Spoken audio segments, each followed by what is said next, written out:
Assalamualaikum warahmatullahi wabarakatuh. Alhamdulillahirabbil alamin wassalatu wassalamu ala habibina Mustafa Sayyidina wa maulana Muhammadin wa ala alihi wa sahbihi ajma'in, amma ba'd. Yang saya hormati dosen manajemen pelatihan dakwah Bapak Ahmad Hidayatullah wa taufiqul hayati serta para teman-temanku seperjuangan manajemen dakwah yang dirahmati oleh Allah Subhanahu wa taala. Marilah kita bersama-sama tidak henti yang panjatkan rasa syukur kita kehadirat Allah Subhanahu wa taala, yang mana pada kesempatan kali ini kita masih diberikan kesehatan oleh Allah Subhanahu wa taala sehingga kita dapat melakukan kuliah online atau kuliah daring pada kesempatan hari ini. Langsung saja saya akan menerangkan materi berjudul manajemen pelatihan dakwah. Manajemen berasal dari kata to manage, yang artinya mengatur atau mengelola.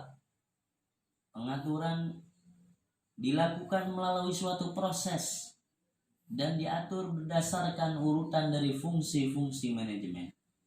Jadi, manajemen itu merupakan suatu proses untuk mewujudkan suatu tujuan yang diinginkan.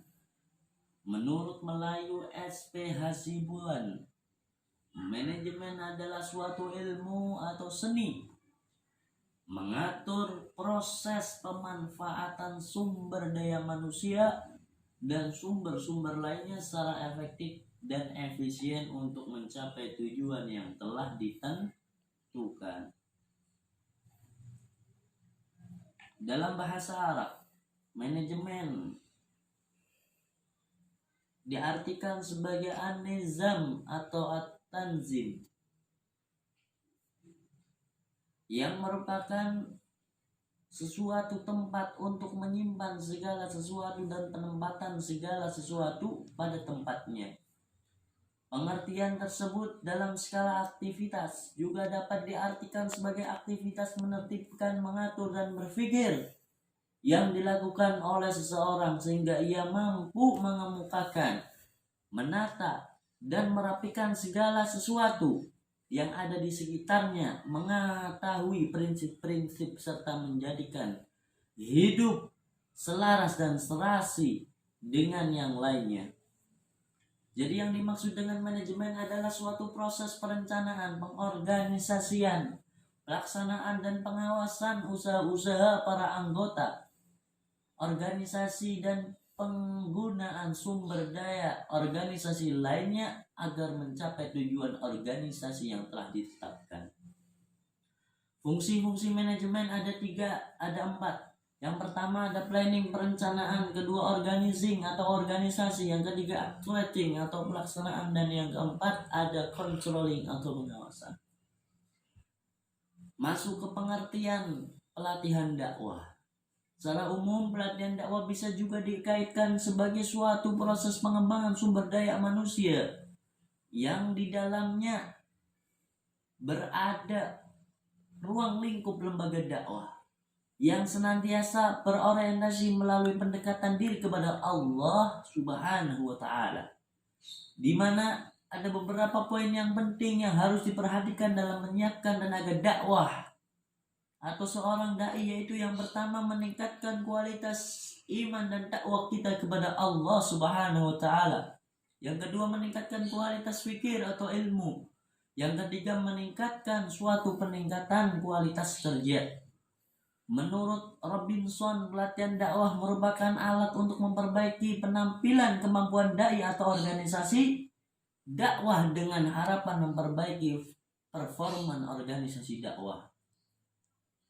Kegiatan pelatihan dakwah merupakan suatu kegiatan yang dilakukan oleh pelatihan dakwah kepada para santri yang berguna untuk meningkatkan ilmu pengetahuan dan keterampilan yang bertujuan untuk mengelola, untuk mengubah pemahaman sikap dai maupun mat'unya ke arah yang lebih baik dan sesuai dengan ajaran agama dan ajaran Tuhannya.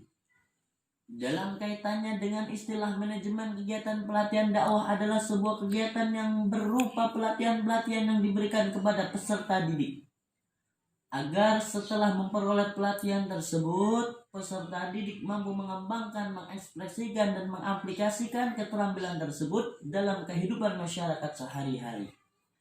Maka kegiatan pelatihan dakwah tidak dapat dipisahkan dari aspek keseimbangan antara ilmu pengetahuan dengan nilai-nilai universal Islam yang merupakan rahmatan lil alamin. Jadi yang dimaksud dengan pelatihan dakwah yaitu suatu proses pengembangan sumber daya manusia untuk memperbaiki kemampuan serta meningkatkan ilmu pengetahuan dan keterampilan yang bertujuan mengubah pemahaman sifat dai maupun mat'unya ke arah yang lebih baik sesuai dengan ajaran Islam yang diajarkan oleh baginda Nabi Shallallahu Alaihi Wasallam. Yang kedua ada komponen-komponen pelatihan dakwah. Yang pertama ada sasaran pelatihan. Dasarnya pada setiap kegiatan yang terarah tentu harus mempunyai sasaran yang jelas. Demikian pula dengan program pelatihan. Hasil yang ingin dicapai hendaknya dirumuskan dengan jelas agar langkah-langkah persiapan dan pelaksanaan pelatihan dapat terlaksana dengan baik.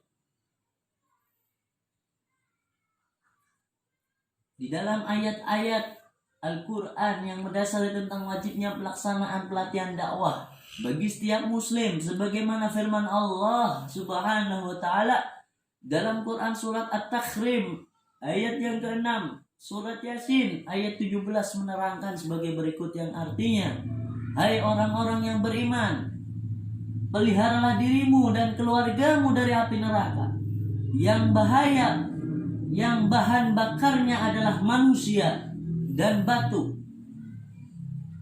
Penjaganya malaikat-malaikat yang besar, yang keras dan tidak mendurhakai Allah terhadap apa yang diperintahkannya kepada mereka dan selalu mengerjakan apa yang diperintahkan. Quran surat At-Tahrim ayat yang ke-6.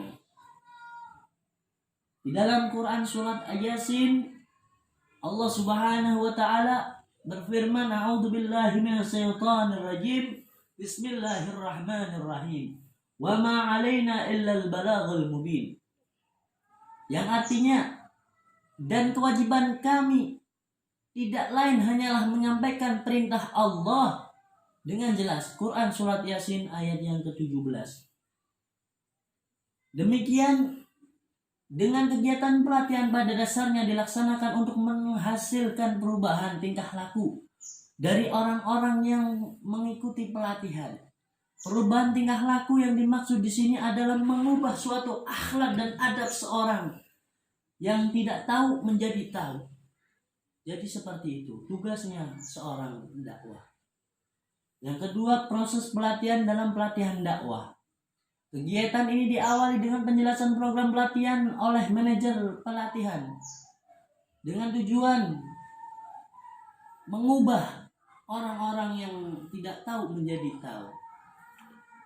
Yang tiga, menciptakan suasana belajar dengan baik. Suasana belajar adalah suatu yang dinamis. Suasana belajar dapat berubah dari suasana tertentu kepada suasana lain. Pada dasarnya, belajar dapat diciptakan. Suatu belajar pada umumnya tercipta sebagai akibat dari yang pertama pola hubungan antar mereka yang terlibat dalam penyelenggaraan pelatihan peserta dan pemimpin dan lembaga lainnya. Yang kedua, tingkat tersedianya berbagai fasilitas dan sarana belajar lainnya. Yang ketiga, tingkat kemampuan menggunakan berbagai fasilitas dan sarana belajar. Yang keempat ada pelatihan dakwah. Manajemen pelatihan dakwah merupakan jawaban dari masalah yang dihadapi para peserta. Oleh karena itu, materi pelatihan dakwah erat kaitannya dengan tujuan yang ingin dicapai dari kegiatan pelatihan dakwah tersebut. Pada dasarnya apa yang tertuang pada jadwal pelatihan merupakan panduan dari berbagai pihak untuk jalannya alur penyampaian materi pelatihan dakwah.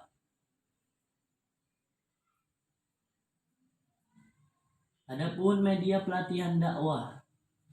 sebagaimana pendakwah harus memiliki media atau cara bagaimana cara pendakwah itu mengajak mat'unya, menarik perhatian mat'unya supaya ikut kepada dirinya dan dituntun melalui syariat-syariat baginda Nabi Sallallahu Alaihi Wasallam, syariat-syariat yang telah Allah berikan kepada baginda Nabi Sallallahu Alaihi Wasallam. Ada pelatihan dakwah, ya. Seorang pendai harus melakukan suatu pelatihan supaya apa?